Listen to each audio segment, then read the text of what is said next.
Bob Ross's story begins in the quiet neighborhoods of Daytona Beach, Florida, where the air carried the soft warmth of the southern coast and life moved at an easy, unhurried rhythm. As a child, Bob preferred the gentle company of animals and the stillness of nature to the noise of busy crowds. He spent long afternoons watching the clouds drift, studying the shapes of trees and listening to the sound of wind passing through branches. Even at a young age, he felt drawn to peaceful environments, places where calmness seemed to speak louder than words. These early connections to nature planted the seeds of the artist he would one day become. Bob's personality was naturally soft-spoken. He didn't rush through conversations or demand attention. Instead, he listened, observed, and spoke thoughtfully. People around him felt a sense of comfort in his presence, as though he carried a pocket of quiet wherever he went. His gentle nature made him kind, patient, and approachable, traits that would later define his global legacy. Bob never realized that this quietness was a gift. It simply felt like the way he was meant to move through the world. Life wasn't always easy for Bob. He left school in the 9th grade to help his father, taking on responsibilities far earlier than most. He learned carpentry, cared for animals, and helped support the household with whatever work he could manage.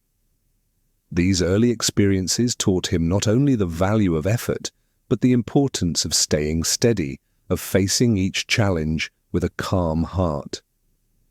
Though the days were demanding, Bob found peace in small moments, the sound of rain, the texture of wood grain, the quiet satisfaction of finishing a task. Even then, nature remained his refuge. Whenever he felt overwhelmed, Bob would step outside, letting the landscape soften whatever weighed on his mind. Trees, clouds, lakes, and mountains became silent teachers. They reminded him that life didn't need to move quickly to be beautiful. He absorbed their stillness, holding on to it even during difficult times. This deep connection to the natural world would later become the foundation of his entire artistic style. As he grew older, Bob faced a life-changing decision: how to build a future with the limited options he had. The world felt vast and uncertain, but he remained calm and open to wherever life might lead. He didn't know it yet, but his journey would soon take him far from Florida, onto a path filled with discipline, growth, and eventually millions of viewers who would come to love the gentle sound of his voice. For now, Bob was simply a young man shaped by kindness, responsibility, and a quiet appreciation for the world around him. His early years carried no hints of fame or global influence, no suggestion that he would one day become one of the most soothing presences in television history. Yet every peaceful moment, every quiet choice, and every gentle observation was forming the artist and teacher he would become. Bob's calmness wasn't a performance, it was his nature. And that nature would eventually help millions of people around the world slow down, breathe deeply, and rediscover the joy of creating.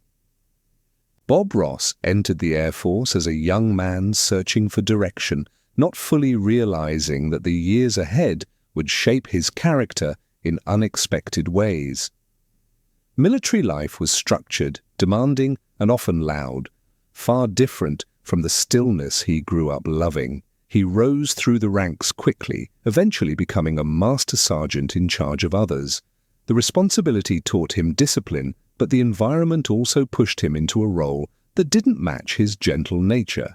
Giving orders and raising his voice felt like stepping away from who he truly was. During breaks and quiet evenings, Bob turned to painting as an escape from the pressures of military duty. He found comfort in the movement of the brush, the softness of color, and the way a blank canvas could become a calm landscape. Painting gave him peace that the rigid routines of the base could never offer. With each stroke, he felt a little closer to the tranquility he missed. Slowly, art became more than a hobby. It became therapy. As he continued painting, Bob discovered the wet-on-wet technique, a style that allowed him to complete landscapes quickly while keeping the paint fresh and alive. The method suited his personality perfectly. It didn't require rushing or second-guessing. It welcomed mistakes, turning them into unexpected details, trees, clouds, or small shadows that felt natural and unplanned. Bob loved this approach because it mirrored life. Imperfections could become something beautiful. While stationed in Alaska, Bob found endless inspiration in the snowy mountains, quiet forests, and untouched wilderness. The landscapes around him felt like living paintings, soft whites, deep blues, and endless shades of green layered across the horizon. Nature spoke to him with a kind of honesty he rarely found elsewhere. He studied the movement of light over peaks, the stillness of frozen lakes, and the subtle textures of pine trees. These scenes would later become the signature style millions recognized instantly. The more Bob painted, the more he realized that art wasn't just a way to pass time. It was a path he wanted to follow. He dreamed of one day dedicating his life to creating and teaching, sharing the peace he found in every landscape. But leaving the military was a risk. He had stability, income, and a clear role. Choosing a different life meant stepping into uncertainty. Still, Bob felt a quiet calling deep inside him, telling him that his future waited somewhere beyond the base walls. His experiences in the Air Force shaped a promise he carried for the rest of his life. He would never raise his voice again. Years of giving orders had shown him how easily anger could overshadow gentle guidance. Bob wanted to live differently, to teach differently. He wanted to create a space where people felt safe to try, safe to fail, and safe to discover their own creativity. This conviction would later become the heart of his teaching style. As Bob neared the end of his military service, he knew it was time to make a change. He had spent years learning discipline, responsibility, and resilience, but he had also learned something more personal: the importance of staying true to your nature. The quiet boy from Florida had not been lost. He had simply been waiting for the right moment to return. And with a paintbrush in hand, Bob was ready to step into the next chapter of his life with calmness, courage, and a renewed sense of purpose. After leaving the Air Force, Bob Ross stepped into civilian life carrying nothing but quiet determination, a gentle voice, and a deep love for painting. The transition wasn't easy. He had no guarantee of success, no financial safety, and no promise that anyone would care about his landscapes. Yet he trusted the calm instinct inside him, the same instinct that had guided his brush through long nights in Alaska. He believed that if he shared what brought him peace, others might find comfort in it too. Bob began teaching small painting classes in malls and community centers, often to groups of only a handful of students. He approached each class with patience, showing beginners that they didn't need years of training to create something beautiful. His soft voice, warm encouragement, and gentle humor put people at ease. He taught them to let go of perfection and embrace the natural flow of paint. Every lesson felt like a reminder that creativity was a place of freedom, not pressure. During this time, Bob met Bill Alexander, a charismatic painter who popularized the wet-on-wet technique in the United States. Bill became Bob's mentor, helping him refine his skills and understand the potential of teaching art to wider audiences. Their relationship began with admiration and respect. Bob learned not just technique, but the art of making people feel capable. Bill's guidance opened doors, but Bob's calm and compassionate approach made his style uniquely his own. As Bob's reputation grew, more students began attending his classes, drawn not only to his paintings but to his presence. He radiated a kindness that made people feel safe to try, safe to fail, and safe to express themselves. For many, his classes became more than lessons. They became a quiet escape from busy lives. Bob understood this deeply. He knew that painting had saved him in difficult times, and he wanted to offer that same sense of peace to others. Behind the scenes, Bob practiced constantly, sometimes painting hundreds of landscapes a year. Each canvas taught him something new about light, color, and the emotional power of nature. His skills sharpened, but his philosophy stayed simple. Anyone could paint. He truly believed that creativity belonged to everyone, not just trained artists. This belief became the heart of his life's mission, to help people discover joy through creation. As Bob continued teaching, he realized something incredible. The calming effect of his voice and presence was just as important as the lessons themselves. Students often told him that listening to him felt like therapy, as though his words gently softened the noise of the world. Bob didn't perform or act, he simply shared what felt natural. His calmness wasn't a teaching tactic, it was his way of being. And that authenticity resonated deeply with everyone who met him. Eventually, Bob's small classes led to a bigger dream, bringing his soothing teaching style to television. It was an ambitious idea, especially for someone as quiet and humble as Bob. But he understood the power of reaching people beyond classroom walls. He wanted to bring peace, creativity, and encouragement into living rooms everywhere. Bob believed that art could help people slow down, breathe, and remember the beauty in everyday moments. With the support of colleagues and the growing demand for his gentle guidance, Bob prepared to take the next step in his journey. He didn't aim for fame or recognition. He simply wanted to help more people experience the magic of making something with their own hands. Little did he know that this next chapter would transform him into one of the most comforting figures in television history, someone whose soft whispers and happy little trees would touch millions of souls around the world.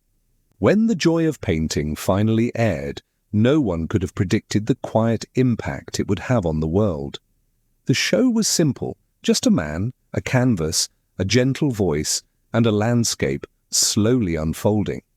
There were no dramatic pauses, no flashy edits, no scripted excitement. Yet millions of viewers found themselves drawn to the calmness Bob carried. His presence felt like a soft blanket on a cold evening, comforting, warm, and reassuring.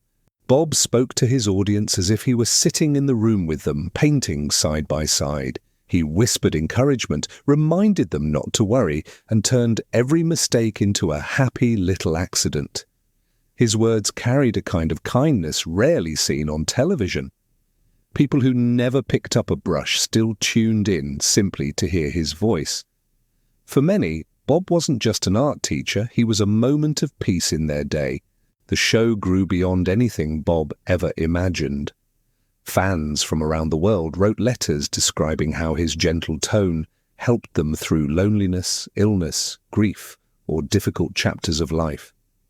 People who couldn't sleep found comfort in his slow, soft explanations. Children watched him with fascination. Adults watched him to breathe. Bob understood that he wasn't just teaching painting, he was offering emotional shelter. Despite his growing fame, Bob remained humble and grounded. Off camera, he lived quietly, continued practicing his craft, and stayed focused on sharing joy wherever he could. He didn't chase celebrity status, wealth, or attention. Instead, he spent his time helping students, supporting charities, and painting scenes inspired by the nature he loved so deeply. His gentle heart guided every decision, every brushstroke, every word. As the years passed, Bob faced personal challenges, including illnesses that tested his strength. Yet even in those moments, he never let go of the kindness and calmness that defined him. He continued filming episodes, smiling gently into the camera, offering encouragement to people he would never meet. His focus wasn't on himself. It was on the peace he could continue giving to others. This quiet resilience became one of the most beautiful parts of his legacy. When Bob Ross passed away in 1995, the world didn't just lose an artist, It lost a voice of stillness and reassurance. Yet his presence lived on in the countless episodes he left behind, each one a little doorway into a calmer moment. His landscapes, filled with soft mountains, quiet lakes, and gentle trees, became eternal reminders of the peace he hoped to share. And his words, kind, simple, and deeply human, continued soothing hearts long after he was gone. Bob's legacy isn't measured by fame or fortune. It's measured by the millions of people who found comfort in his whisper, who felt encouraged by his belief in them, and who discovered creativity through his gentle teaching. He showed the world that art didn't need to be complicated and life didn't need to be rushed. He taught us that mistakes could be beautiful, that nature was healing, and that calmness was a strength. As this documentary comes to a close, let Bob Ross's journey remind you of the quiet power of softness. You don't need to shout to be heard. You don't need perfection to create something beautiful. And you don't need a loud presence to make a lasting impact. Bob showed that kindness, patience, and calm intention can change the world, one gentle brushstroke at a time. Take a slow breath, let your shoulders fall, let your mind soften into stillness.